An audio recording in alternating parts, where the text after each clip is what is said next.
Okay.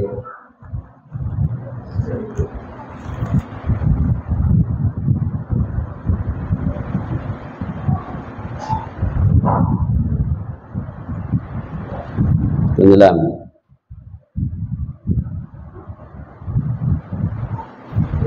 Yung verse ano dyan,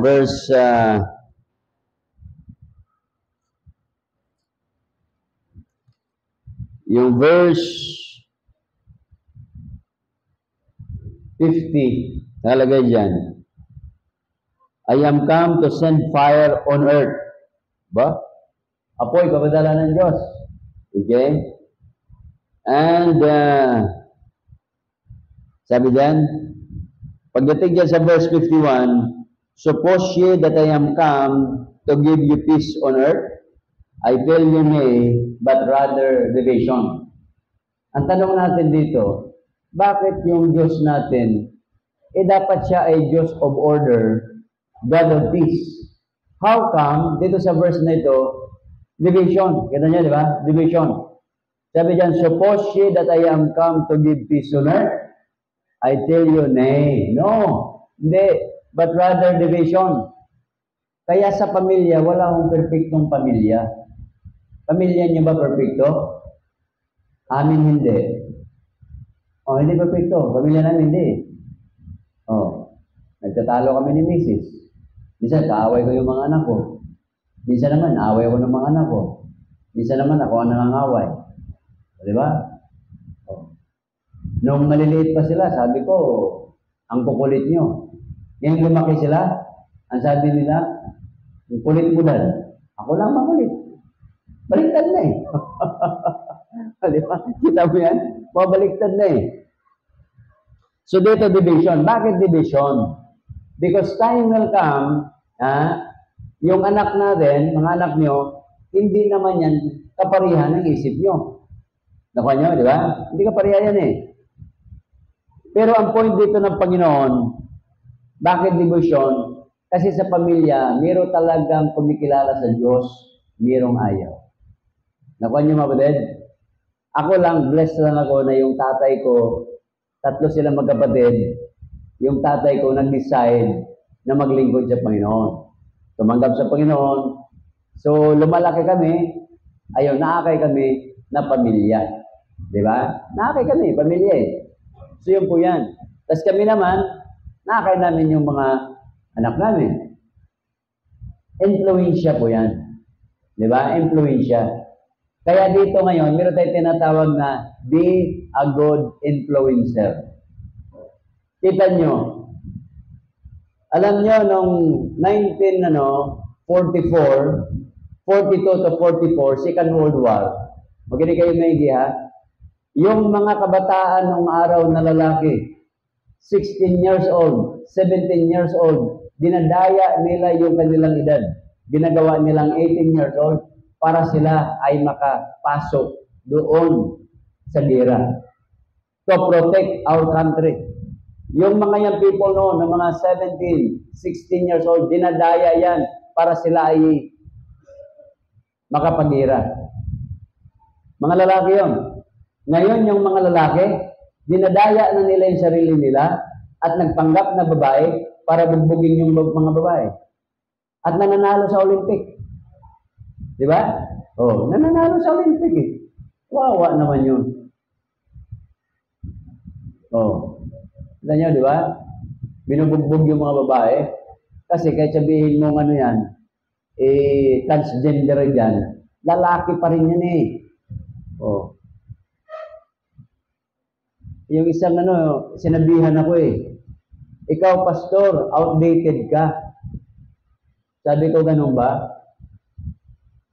Sabi ko, saan ako naging outdated? Di mo na alam yung yung latest education. Sabi ko, no, educated ako eh.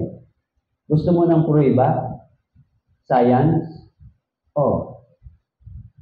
Sa science lang, merong 8 billion people in the world. Walang ipinanganak dyan na galing sa lalaki. Walang ipinanganak dyan galing sa transgender. Puro sa babae yan. Nagalit sa akin. Tama naman, di ba? Oh. Alam mo, sinabi ko eh. Sabi ko, hindi ako outdated. Sabi ko, supposing, namatay tayo. Ikaw, kasi transgender siya eh. Namatay ka. 100 years from now, pag hinukay namin yung libingan mo, anong konklusyon ng mga mag-DNA test? Ipa-DNA, di ba? Male species. Oh. Lalaki ka pa rin. Science is not outdated. It's all, yan eh? Proven yan. Pero, they influence so much. Yung controversial sa Olympic ngayon, yung Lord's Supper, di ba? Controversial. That is mockery. Mockery. Kahit yung mga sa simbahan, kahit yung church natin, ayoko nang merong yung praise and worship. Ayoko nang merong kakanta, diba? Tapos baguhin yung tono ng Amazing Grace, how sweet the sound.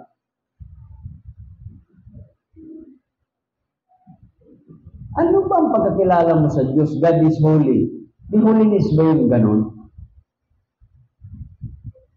Wala eh. Practice kasi ito dito. Practice eh. Papunta sa langit. Sa langit, wala hong drums. Sa langit, walang musical instrument doon eh. Meron doon choir. May singing doon. Nakuha niyo ba, Dad? Ganun po yan sa langit. Yung mga tumatalon-talon doon, mga papuntang impyerno yan eh. Diba, pag nainitan ka, kita mo yung hipon, ilagay mo sa sa apoy, tatalon-talon yan eh. Oh.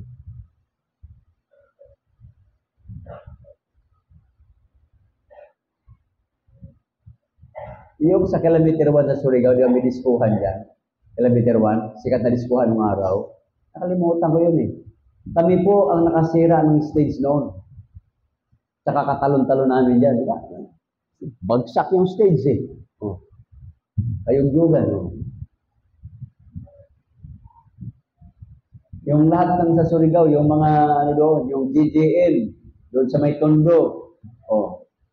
Yung beer house doon na GJM. Yan. Yan yung pisto ko nung araw. Yung pagpunta ng San Juan, yung tulay, God. Pag-vlog pa sa tulay, mayroong beer house doon. Big Holly. Customer ako dyan. Oh. Big Holly. Alam ko yung mga dyan eh. Pagdating doon sa Boulevard, sa may pier, kabisado ko yan. Yan pag-uwi ko, kasi namanghan ako sa Surigao eh, pag-uwi ko.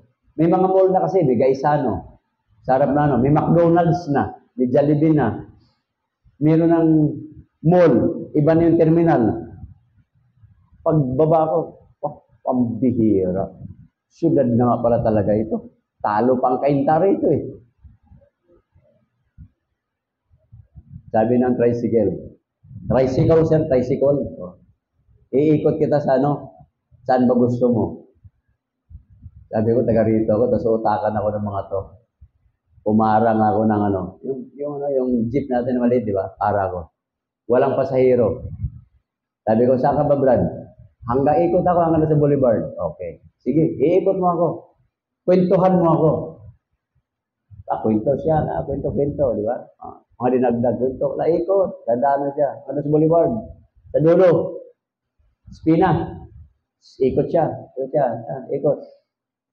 Pagdating sa palengke, yung ginibang palengke, sa may Palma.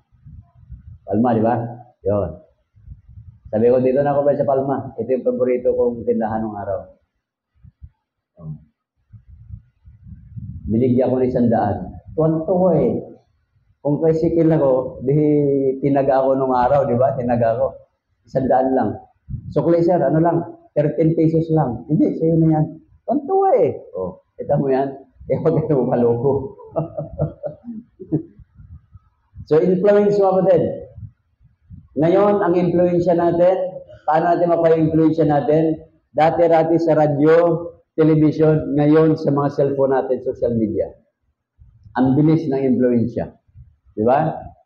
Impluensyahan ka. Dito ho, tingnan nyo ha, yung binasa natin dito, verse number verse 51. Suppose ye that I am come to give peace on earth, I tell you nay. Hindi ho. Then, pasabi ng Panginoon dyan, verse 52, for from henceforth there will be 5 in one house, divided, 3 against 2, and 2 against 1. 2 against 3. Ibig sabihin nito, pwedeng dalawa lang yung mananampalataya, or 3 ang naniniwala sa Diyos yan. You will be divided. Normal naman yan. Blessing lang kami. Magkakapatid, ako ang pinakahuli, ako ang kuya eh. Si Johnny na una, si Ellen. Mga choir members na yung mga yan eh. Ako ang pinakahuli. Ano pa? Verse number 53. A father shall be divided against the son, and the son against the father, the mother against the daughter, and the daughter against the mother, and the mother-in-law against the daughter-in-law, and the daughter-in-law against her mother-in-law. Yun po yan, mag-aaway po yan, kasi nga po, meron talagang sa pamilya, hindi ibang mindset eh. Di ba po? Kanya-kanyang hilig yan. Kanya-kanyang hilig. So yung iba mahilig sa Bible, yung isa ayaw, iba mahilig magsimba, yung iba mahilig din magsimba kasi lang sabungan yung simbahan niya eh. O, di ba? So magkakaiba eh. Yan po yan. Kaya ito influence. Paano bang influence? Ito po yun ha. Bakit ang isang tao sugarol? Sige nga. Kasi nakagisnan mo sugarol. Nakuha nyo? Ako lang, kasi nung araw, habang nag-araro ako, grade 3 ako, nag-araro na ako eh. Araro, ganyan, ano? Kasi hindi, ganun pang araro nung araw. Ganun ka. Eh, siyempre, bata pa ako, parang si Joshua lang, ganun. Ay, hawak ko ganun, nag-araro. Oh. Tapos magta-turtle ako. Oh. Marunong na magta-turtle noon. Pagka na-shoot doon sa malalim, yung tunaan ng kalabaw, ano yun, masupukit yung makina. Iiyak na ako noon, hindi ko na kaya eh. Oh, sipin mo yan. Nangarap ako na mag-aral. Kasi yung hirap ng buhay, ang solusyon niyan, edukasyon. Kita nyo ang Singapore, maliit na bansa, mayaman. Bakit? Halos lahat ng tao doon, edukado. Ang Israel, napakaliit na bansa yan. 9 million lang. Ngayon, ang population. Sa Singapore yata yung 9 million. Mas marami pa yung Manila eh. Yung Israel, mga 12 na siguro ngayon. Between 9 to 12 million. Hindi ko na nakita yung latest. Pero sila po ang pinakamaraming may PhD. Nakuha niyo mga halos mga tao doon, edukado. Kaya napakayaman na bansa. So ang edukasyon, yun po yung magpapayaman. Yung sabi ng Bible eh. Ito, sabi ng Biblia. Your education will promote you. Oh. Kaya hindi nga ako sangayon dyan, tisda-tisda na yan. Ba't mo tuturuan yung tao ng technical? Waste of money yan eh. Sa Japan, grade 5 pa lang, tinuturoan na ng welding. Tinuturoan na ng electronics. Dito, magtisda ka. Kita mo yan. So iba eh. Yung dito, kinakailangan tumanda ka muna, matuto ka mag-welding. Doon, grade 5 pa lang, tuturuan ka na. Nakuha nyo? Oh. So yun po yan. Okay? So ito mga kapatid, kaya tayo paano ba tayo nabago? Somebody influence, merong nag-influence sa buhay natin. Sino yon? Ang Panginoon. Tingnan nyo ha. 2 Corinthians 5, 5:17. Ano sabi? Pag-plus nga dyan.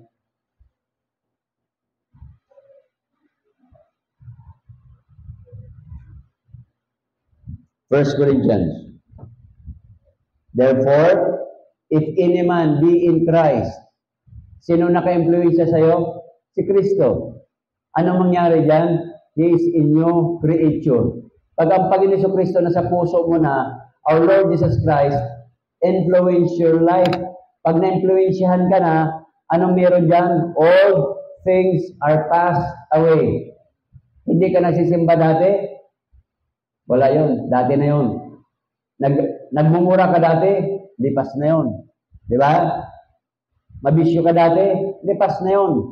Ang papasok sa iyo, behold, all things, all, babaguhin yun.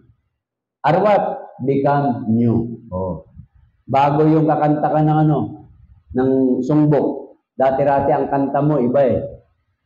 Ang kanta mo, lonely table, just for one. O, di ba?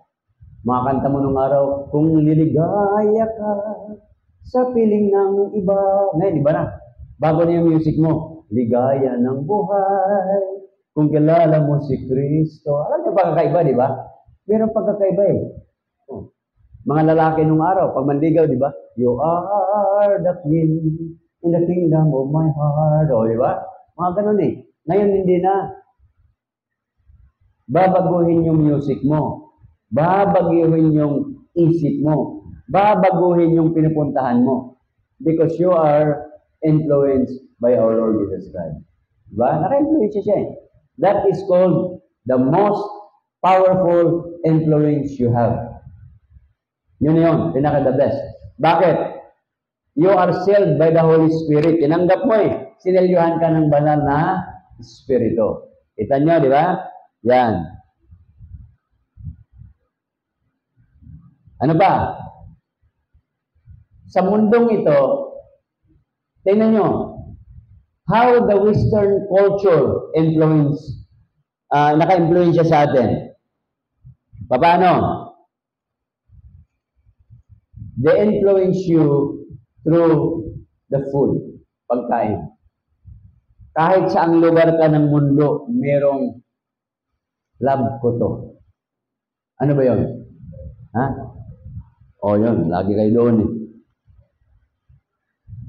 Oh. Nawala yung outline ko ah. Saan kayo dito? Ito ba yung dinala ko? Parang hindi yata. Ito. Kasi yung mundo natin nagbabago, di ba? Oh. Yung pagkain nyo ngayon, na-influensyahan yan ng mga fast food, mga pinirito. Kaya dumami yung sakit sa mundo natin. Itabi mo yung okra. Ha? Doon sa Chicken Joy. Anong kakainin mo, Ricardo? Ha? Okra? Napakaipupunto mo.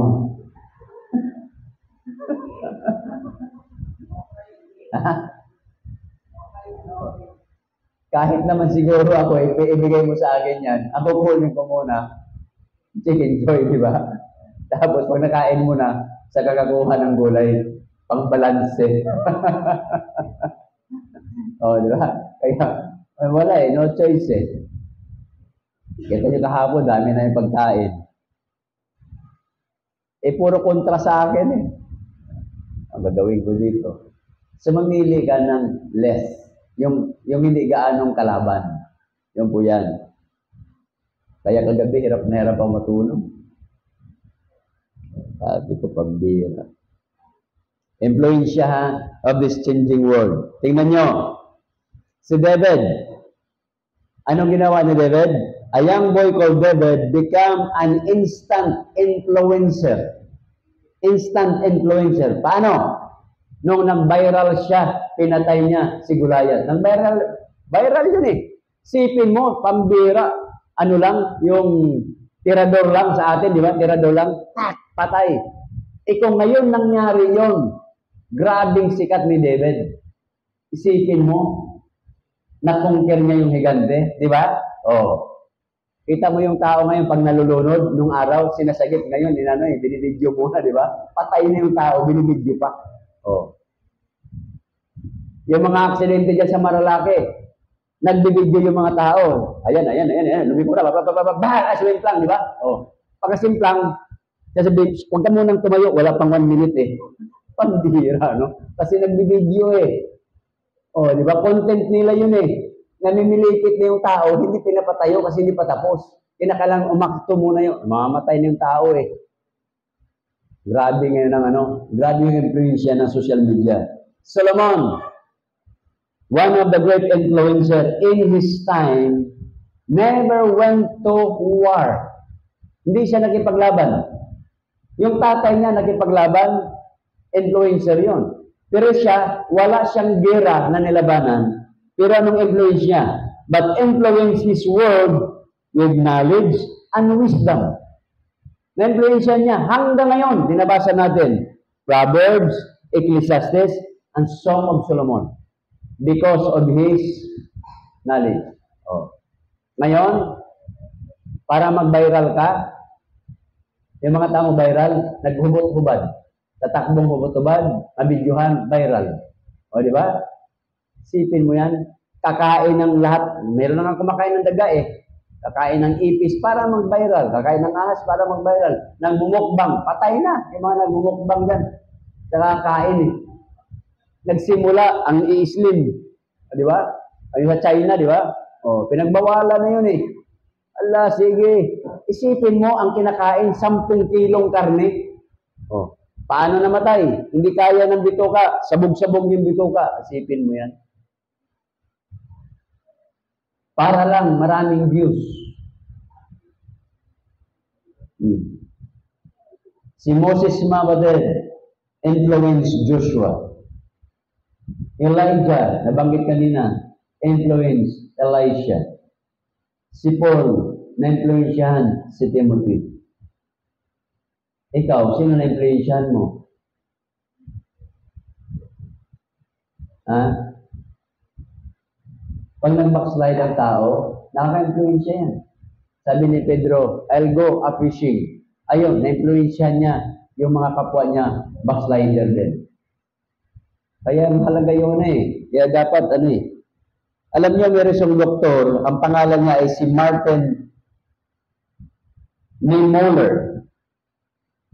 Siya po ay nakakulong doon sa Nazi concentration camp. At ang mga German nagpadala doon ng agent, Nazi agent. Pinakulong nila doon.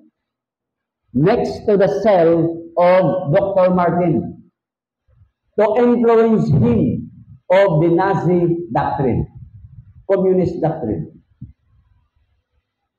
Pero, hindi siya na-influensyahan. Ibig sabihin mga kapatid, pag ikaw ay matino, huwag kang magpa-influensya. Di ba sabi ng Panginoon, yung mabuting puno ay mamumunga ng mabuting bunga. Ang masamang bunga, masamang puno, magbubunga ng masamang puno.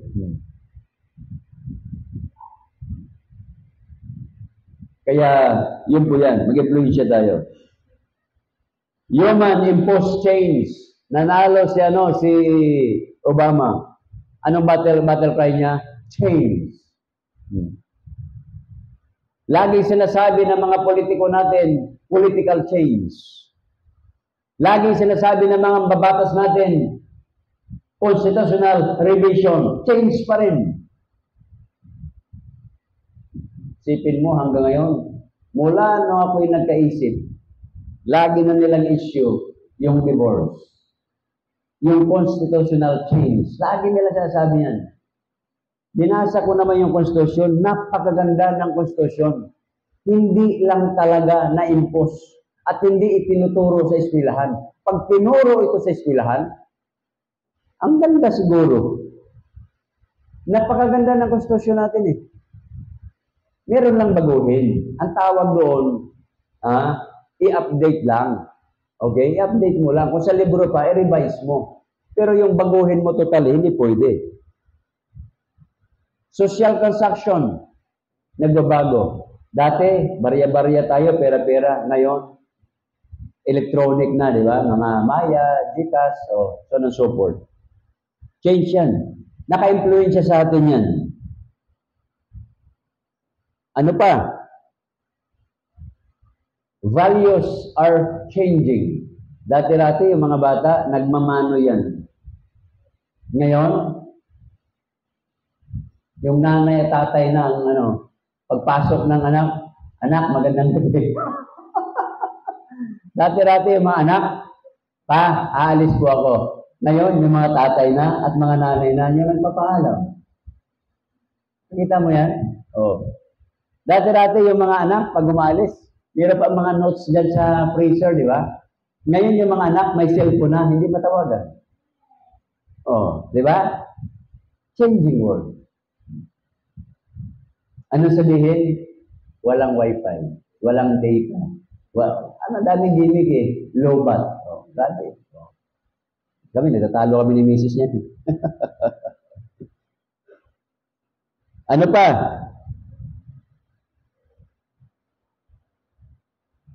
Redefinition of terms, nagbabago. Pag sinabi natin redefinition of terms, about marriage. Dati, lalaki lang at babae ang kinakasal. Si Eva at saka si Adan. Ngayon, iba na. Si Eva at paiba-iba. Oh. Dati, si Adam at saka si Eve. Ngayon, si Adam and Steve. Oh. Grabe. Sexuality, sexual rights. Yan, mga LGBTQ+. Buti pa sila may plus. Tayo may minus. Kita mo yan? Yung rights nila. Grabe. Nagugulat nga kami sa mall eh. Ayos pala. 3 na pala yung CR. Pumasok ako doon sa nakalagay doon. Diba? Bakit? Nakalagay kasi doon, kalahating babae, kalahating lalaki, di ba? Nakalagay eh. Pasok ako doon. Paglabas ko, ay sir, ganun ka din. Subukan mo lang. Alam mo nga, magpipigil ka, di ba? Kita ng kalukuhan ng mga yan. Rights yan. About God. Definition of terms. Mockery against God. Yun na yung nasa sa Olympic. Paris Olympic. Mockery yan. Alam nyo, yung Buddhist, hindi nila yan minamak. Islam, walang mockery doon. Hinduism, wala. Shamanism, wala. Christianity lang ang talagang dinamak nila. Bakit? Yan lang naman kasi totoo eh. People are sinning against God. They cannot sin against their God because that is not a real God. Only in Christianity. Okay? They have no respect about religious tradition. They have no respect about human life. Tama mo yan? Bakit? Nandadaya sila eh. So yung panahon natin, nagbabago. From time to time. Dati, Renaissance period lang, umabot sa tinatawag na age of modernization or modern world. Tapos nagkaroon tayo ng secularism, ang dami ng mga secular jobs. Oh. Tapos ngayon, pinipilit nila yung humanistic to dethrone God and enthrone the humanist ideas. Pagkatapos niyan, nagka-pandemic, tinawag nilang new normal. Di ba? New normal. Kaya marami nang abnormal. Hindi nyo ba alam na marami pa rin ngayon, lagi nag-face mask?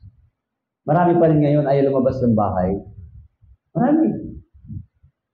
Takot. Sa Biblia ho, ang sinabi ng Biblia, it is appointed unto men once to die. It is not COVID, it is not your high blood, it is not your sickness, it is not about your age, that is your appointment. Kaya minsan mali yung term na, ano nangyari sa kanya? Kinuha na siya ng Diyos. Kinuha ng Diyos. Kasi ang sunod mong tanong, paano siya kinuha? Namatay. Sunod mong tanong, mamamatay ba ang Diyos? Hindi. O, paano? Kaya parang, hindi tama yung, yung kinuha na siya ng Diyos eh. Kasi ang dami mong tanong eh. O, kasi God is a God of life. God is a God of life, not a God of death. Di ba? O.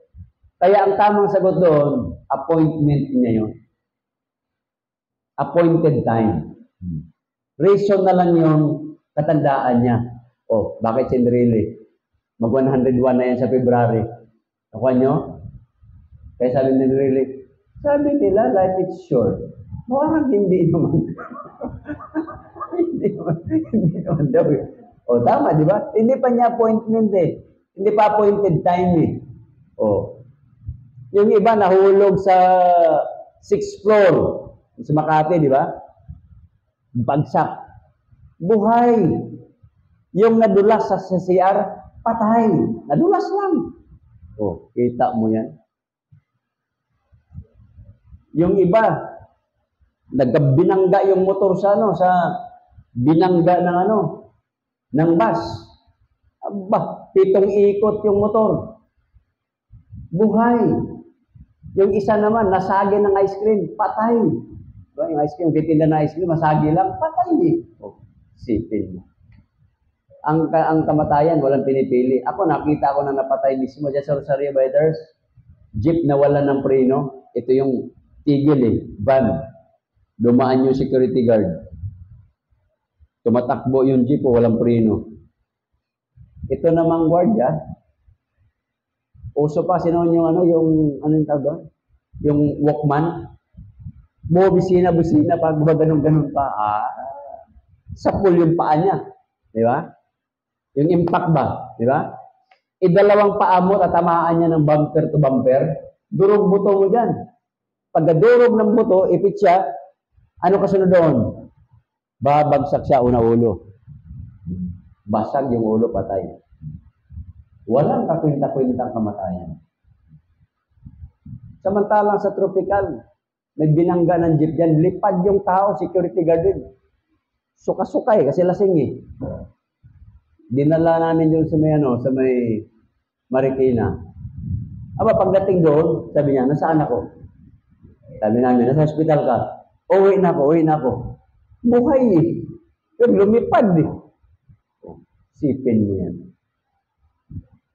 So, yun po yan, appointment. Okay? So, dito mga kapatid, pagtapusin natin to, kukuha tayo ng isang dito, yung si Naomi, Ruth, Book of Ruth po tayo, chapter 1. Verse number 16. Sabi diyan, and Ruth said, entreat me not to leave thee, or to return from following after thee. For whither thou goest, I will go, and where thou lodgest, I will lodge. Thy people shall be my people, and thy God my God. Nakita niyo yung word dyan? From following after thee. So, nakalagay dyan, no? Following. Oh. Entreat me not to leave thee, nor to return from following after. Talagang to. Lagi siyang nakalike dito at saka naka-heart, di ba? O sa panahon natin. Oh. Kahit bina-blacklist na siguro yan. Hindi. Bina-blacklist na nga siya ng binanya eh. Anong sabi diyan? Verse number 14. And they lifted up their voice and wept again, and Orpah kissed her mother-in-law, but Ruth cleaved unto her. Verse 15. And she said, behold, thy sister-in-law is gone back unto her people, and returned unto her gods. Return thou after thy sister-in-law. Pero sabi na ni Ruth, hindi. Oh. Maglilingkod ako. Kung saan ka, nandoon ako. Ang ganda, di ba? So, hindi niya in-unfriend. Sa panahon natin, hindi niya in-unfriend. Tuloy-tuloy lang. Hindi niya linak. Alam niyo mga kapatid, bakit nangyari kay Ruth yun? Ito. Una, nakita po ni Ruth yung Diyos ni Naomi. Tingnan niyo ha. Ano ang setting dito? Ang setting dito, talagang napakababang moral. Bakit? Namatay yung father-in-law nila. Nakuha niyo, di ba? Father-in-law, si Elimelech. Si Malon at si Chilon, na mga mister nila patay. 3 babae na lang sila. Nakuha nyo? So wala na silang, ang mga lalaki noon, ang role ng mga lalaki noon, provider eh. Wala na mag-provide para sa kanila. Kaya nga sabi ni Naomi, ay bumalik na kayo. Wala na eh, wala na kayong makukuha sa akin. Pero ito yung kay Ruth. Nakita niya yung Diyos ni Naomi, totoo. Nakita niya si Naomi, totoong tao. Nakuha nyo? Matino. Na-influensyahan eh. Ibig sabihin mga kapatid, yung kahirapan, hindi yan dahilan para mabackslide yung tao. Hindi. Mahirap ka mabackslide? Hindi. Kung kayo kayang lumagay kay Ruth, nasa home court ka, Moab yun eh. Moabitess woman siya eh. Nakuha nyo? Oh. Nandoon siya sa bansa niya. Pagkatapos yung binan niya, foreigner yan. Uuwi yan, maglalakad yan sa Jerusalem. Walang-wala. Pagkatapos ikaw, iwanan mo yung tatay mo, iwanan mo yung nanay mo, iwanan mo kapatid mo, iwanan mo yung bahay mo doon, mga pinsan mo, doon ka sa lugar na wala kang kilala. Anong meron? Anong impluensya meron? Na-influensyan siya ng totoong Diyos. Na-influensyan siya ng totoong tao. Kaya mga kapatid, hindi dahilan yung kahirapan para mag-backslide yung tao. Nakuha nyo? Hindi yung walang-wala na ako, wala na akong mister, wala na akong binan, wala nang bubuhay sa akin, ano lang ang buhay ko? Babalik na lang ako doon. Hindi ho. Mali yun. Magpatuloy ka lang. Because ang tawag doon, the test of life. Pagdating niya doon, bless si Ruth eh. Anong blessing niya? Aba, naging kalinya niya. Ancestor siya ng Panginoon natin. Nakuha nyo? Oh, blessing pala mabutin. So dapat doon tayo sa mga nag-influence sa buhay natin. That is called godly influence. So yung mga tao nagturo sa inyo, nag-disciple sa inyo, they are your godly influencer. Yung nasa Bible na mga inaral natin, those are our forefathers who influenced their lives to us through their stories. Okay? Kaya dumating man yung mga problema, just stay, continue, nandoon yung pagpapala ko. Tumayo tayo po'y manalangin. Heavenly Father, we thank you so much sa mga aral namin pong napag-aralan. Natutunan sa hapon ito. As we part ways, so Father, gamitin niyo po kami to influence others. Right now, we have so many voices, so many influencers, sports, food, lifestyle, clothing, fashion, jewelries. But there are few real, godly, biblical influencers of our day.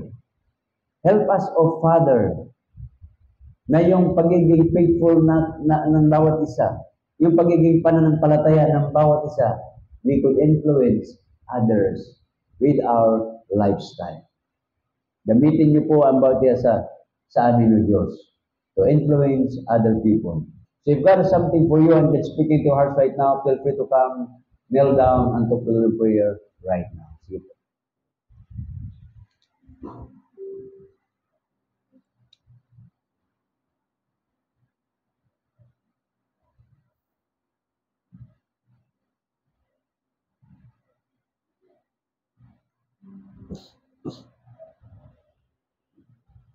Heavenly Father, we thank you so much sa gawain ito, sa mensahe.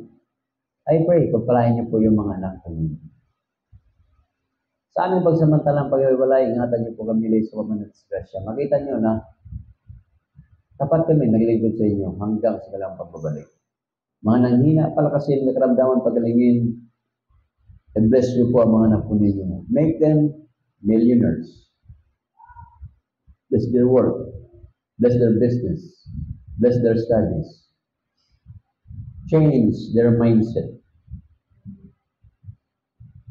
from poverty to prosperity, from rags to riches. Give them knowledge and wisdom, O Father, to excel in their lives. Bless us as we dismiss and help us to be channel of blessing for others. In the name of our Lord Jesus Christ. Amen. God bless us all.